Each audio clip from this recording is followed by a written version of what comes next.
எனக்கு கேன்சர் வந்ததுக்கப்புறம் நான் இந்த 3 விஷயங்கள தெரிஞ்சுக்கிட்டேன். 1, நம்ம வாழ்க்கையில எதுக்கெல்லாம் முக்கியத்துவம் குடுக்கணும், எதுக்கெல்லாம் குடுக்கக்கூடாது அப்படிங்கிறது.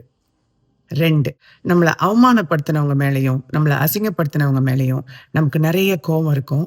அவங்கள எல்லாம் மன்னிக்கிறது. இது அவங்களுக்காக இல்ல, நம்ம உடம்புக்காக, நமக்காக. அவங்க கூட பேசுறீங்க, பேசல, உங்க வாழ்க்கையில சேர்த்துக்கிறீங்க, சேர்த்துக்கல, அதெல்லாம் அடுத்தது. ஆனா, உங்களுக்காக அவங்கள மன்னிக்கணும். 3, எனக்கு நான் தான் ஃபர்ஸ்ட்டு. நம்மள சுத்தி இருக்கிறவங்க என்ன சொல்லுவாங்களோ அப்படிங்கிறதுக்காக எத்தன விஷயங்கள நம்ம ஆசைப்பட்டும் செய்யாம விட்டுருப்போம்.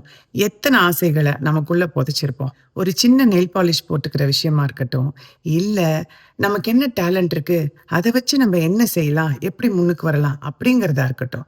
எத்தனையோ விஷயங்கள விட்டு குடுத்துட்டோங்க. இனிமே நமக்கு வேண்டியத, நமக்கு புடிச்சத நம்ம செய்யணும். நமக்கு என்னைக்குமே நாம தான் ஃபர்ஸ்ட்டா இருக்கணும். நம்ம நல்லா இருந்தா தான் நம்மள சுத்தி உள்ளவங்கள கூட பார்த்துக்க முடியும். This is Krishnapriya.